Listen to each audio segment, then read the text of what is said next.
recording. Yeah, okay. I'm running OBS. I'll send you a clip of what I'm doing. When you were from the cabin, that was lovely, and this is fine, but not as pleasing to the ear as the cabin. Over. No, but the podcast microphone, to be honest, the podcast microphone does a wonderful job. It's really, really nice, and it's extremely clean. And I don't really know why this is, but then, well, it's a matter of choice, I guess. This uses the audio settings of the Maestro and the equalizer of the Maestro, and so that's more or less the settings there. While the podcast microphone is only using the settings within the software, and runs the equalizer in Flex Radio just straight through. So there's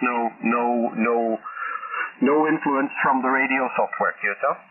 Yeah, Roger. Well, I'm using a microphone. You might have come across it. You might have seen it. I think it was like €40. It's called a Fiduce FL40, and it's the one with the USB-C, and you can also do the XLR. And the reason I went for that, a lot of people were talking about it, and then I was listening to a guy in the States on the West Coast, but it was a YouTube clip, and it was really tremendous. It was so good, I actually put that clip on my QRZ page. Now, he has the voice. I have a trebly voice, and he has the deeper bassy voice, but it sounded really good, so I got one, and yeah, very, very happy with it. I have the SM7B, but in reality, I don't use it. It's just back in the cupboard. So it's amazing when you you go through this hobby, and you say, "Well, I should have done that," but you didn't know that, because it's easy to know things after the fact. Over. Yeah, you are correct. And sometimes you try to more or less invest in equipment to enhance things that basically already are okay. And that's just throwing good money after maybe not as good solutions, Kirsa. Yeah, exactly right. But I have to say, I'm really happy with the station now. It works like a charm, and I'm very lucky. My son, he's IT background, and anytime I have a problem, in fact, I had a problem while I was actually listening to you and the guy from the Netherlands on an old FT101ZD Mark III, because I had a problem in the shack, and the problem was the monitors, the 3 monitors had gone skew, and I tried to sort it out. I haven't a clue, and the more I tried to sort it out, the worse it got. So anyway, he was lying in his bed, and I had to go in twice for him to come out. But amazing. Well, it's just the difference between him and me. Within 30 seconds, I was back in business. Over. Yeah. Well, these youngsters, they are extremely quick at picking up on all of this stuff, and it's leaving us, not that young, a little behind. But well, as long as you could ask them, it's strange. I'm 61. And my grandkids, as young as maybe 5 or something, if you ask them about the TV and remote control stuff at their home, they'll push you aside and say, "Hey, I've got this, no problem, Kyoto." Yeah, Roger. Well, that's that's great, but that's just the way it is. So anyway, the other amp, it should come maybe in a month. And yeah, that was the thing. I was doing some experiments with my friend in the States, and I couldn't get the 2-tone to work. and he thought maybe it's a problem with the amp, but it wasn't, because I tried another amp, and that worked. And the VK amp has the coupler inside. So, but I do have the coupler, in line. But for whatever reason, two-tone doesn't work, and we have the singing of the ferrites sometimes on 20 meters. So I stopped using pure signal, but I don't think it makes a great difference. Another thing I did to update the not the shack, but the station. I used to call this guy on 40 meters, and he could never hear me when my antenna was 11 meters above the ground. So then I moved it to 16 meters. He could hear me. And then I moved to 19 meters above the ground, the dipole, for 40. And then he could really hear me. So that was a great thing. Over. Yeah, QSL, no problem. Okay. Yeah, well, at times it's a matter of... Oh, stand by. One more. Stand by.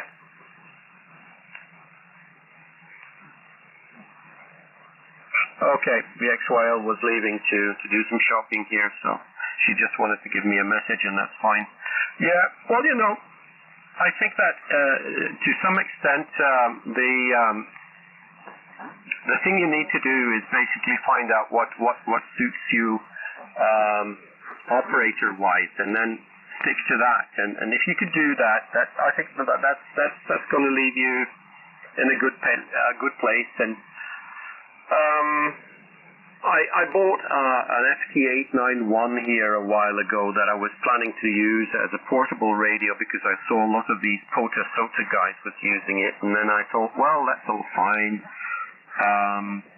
But due to bad weather and some health issues, I haven't been able to be that much outside. So now I'm waiting for spring to get active. But I was planning maybe to do some 3D printing of some support to protect the radio and things like that. And I really love that about our hobby.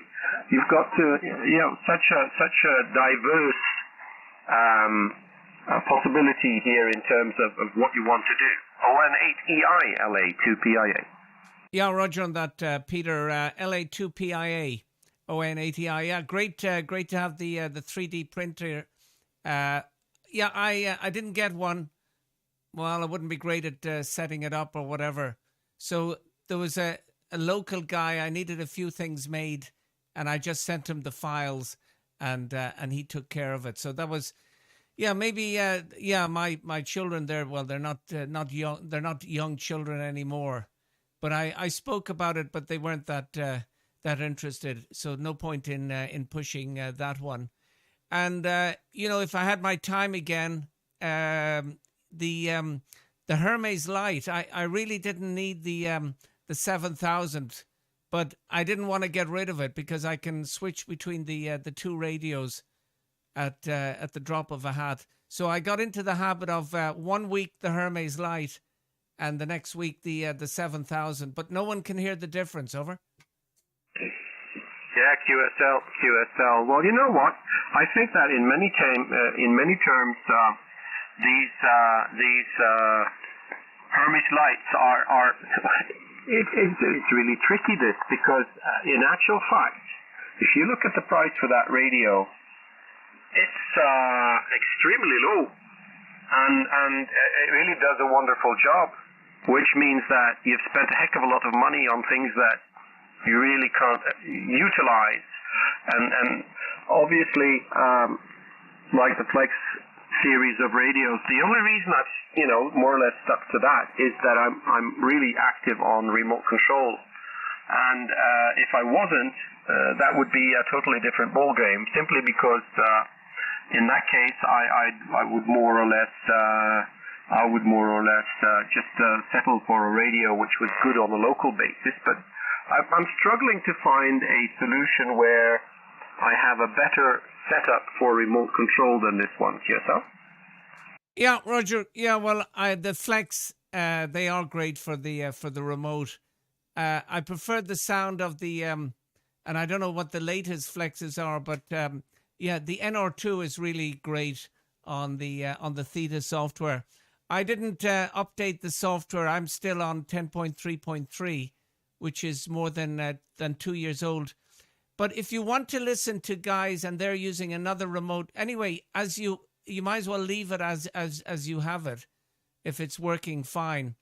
But I do a lot of listening on remote, web SDRs, and there's one that I listen to nearly every day.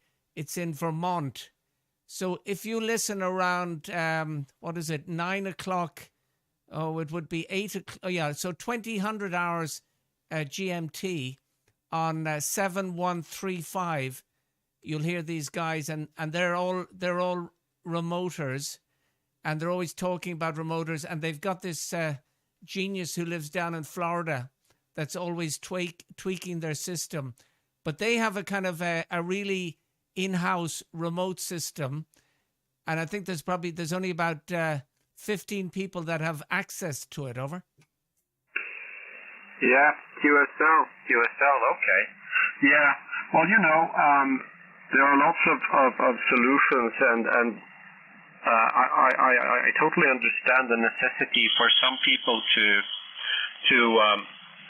maybe subscribe to a remote setup and just use that instead of owning their own.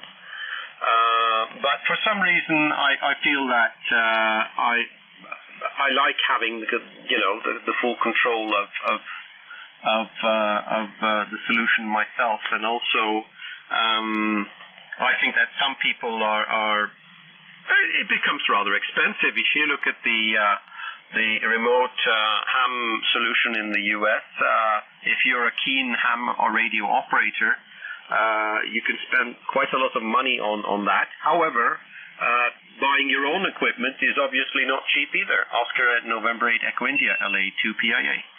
Yeah, Roger, Peter, LA2PIA, ONATI. Yeah, I totally understand.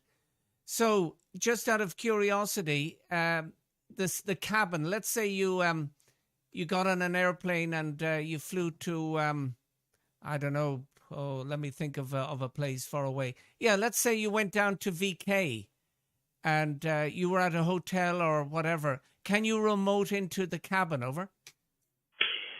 Well, I can remote to anywhere from my cell phone. I can remote to my cabin, or I can remote to my home QTH with my cell phone. I'm just using IP. And then there's a username and a password, and then I access either station, and I can run the linear, and I can do whatever I choose. Go ahead. Yeah, so the cabin, it's always on standby. Over.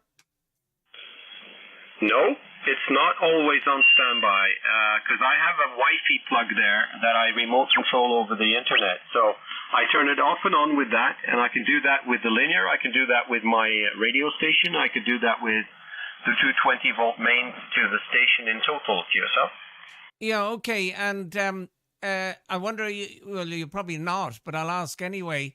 Some of the older remoters, they have video cameras. Over. Yes, I have video cameras, and both on the outside and the inside of the cabin, and I have an alarm system which detects smoke, which shuts down the station automatically if there's generated any smoke or anything. And I use the web interface from the ACOM 1200 Sugar, which is called the E-Box. So currently I'm looking at my output power. It's peaking 950 watts. The temperature of the linear is currently 46 degrees Celsius. I have 1 watt of return power. The voltage on the DC side is 51.8. The DC current is peaking 26 amps. I'm currently on 40 meters, and the drive power is 10 watts. QSL. Yeah, that sounds terrific. There's a guy I follow from Canada, and I think his remote station is like 150 kilometers away. But he's mainly CW. But yeah, he's big into his beverages, and then there was a story the mast dropped down and all that. But I don't know what system he's using now. But I remember watching, and he had a lot of cameras on the various, the amplifier, the radio, and the whole lot. And then there's a system, is it, I don't know what it's called, remote ham or something like that. And you could plug in something like a 7300. And you had to use a Pi 4 or something like that. And yeah, okay, I've got your mail has come in, so I look forward to looking at that, and I'll reply to a photo of the shack here and also that swivel unit. But really happy to speak with you. I'm going to go down and see what they're up to. The lady of the house is in another country at the moment, visiting her people. So it's myself, who's the same age as you, and the two harmonics who are they're still at home, but they can stay as long as they want, as long as the young lad fixes my computer when he's home. Over. Yeah, well, there's no such thing as a free meal, so they have to do a certain amount of work in order to stay there, obviously, but that's just, the way things are.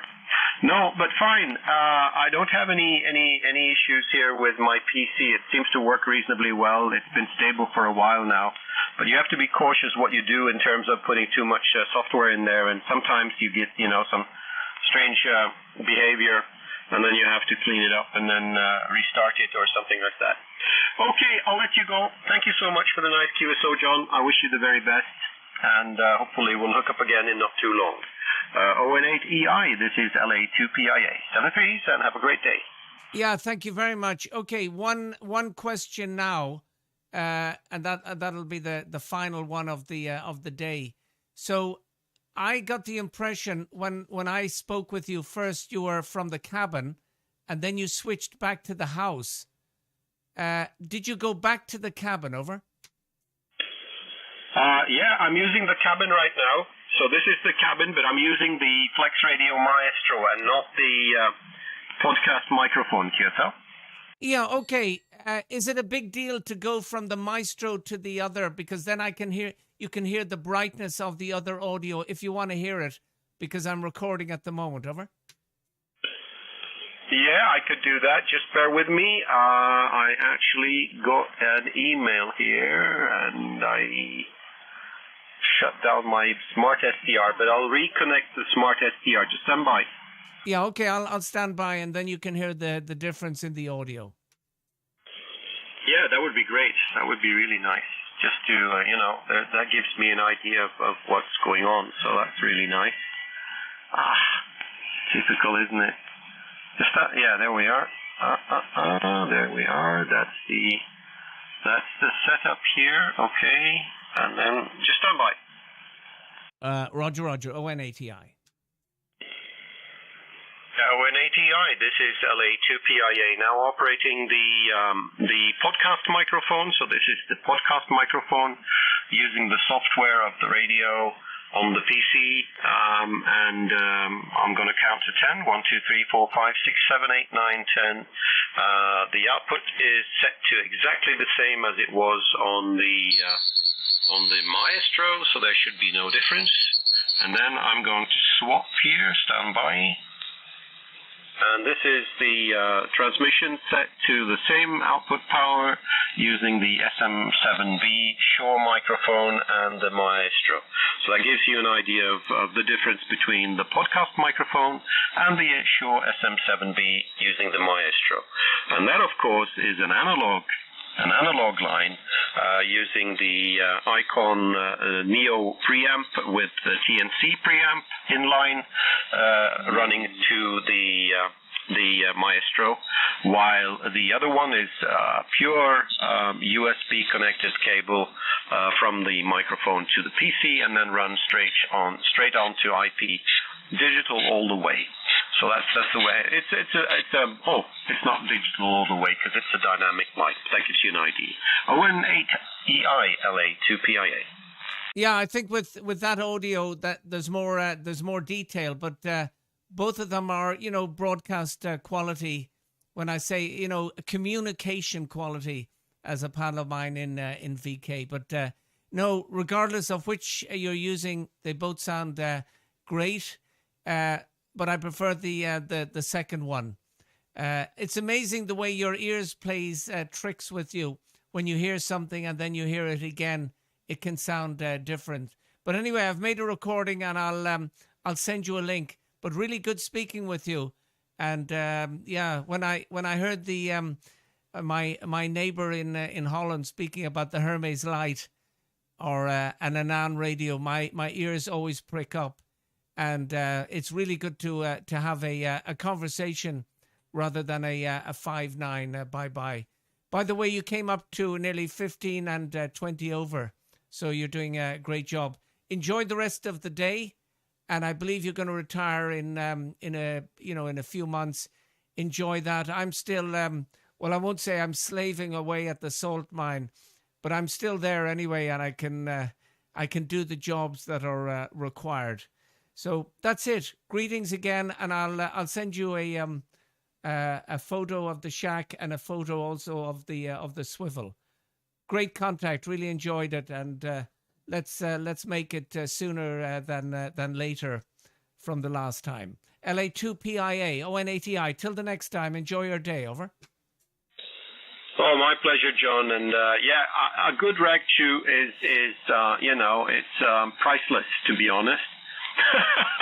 It is priceless compared to this 5-9 stuff and carry on. I like to discuss different topics and talk to people. It's really mind-blowing what all people have. You have different interests, and once in a while the dog starts to bark in the background here, and they ask me, well, what kind of breed is that? And then we start discussing dogs, and then we discuss families, and we discuss weather, and we discuss whatever, and it's really, really nice. Well, anyway, thank you so much for the nice QSO, John. You enjoy yourself there, and there are perks on being alone at home. One of them being that nobody's nagging. Secondly, you get to eat what you want for dinner, which is always a benefit. So lots of interesting things going on. 73s, take care. Oscar November 8, Echo India. This is LA2PIA. Bye-bye. Yeah, bye-bye. And just a post note to that one.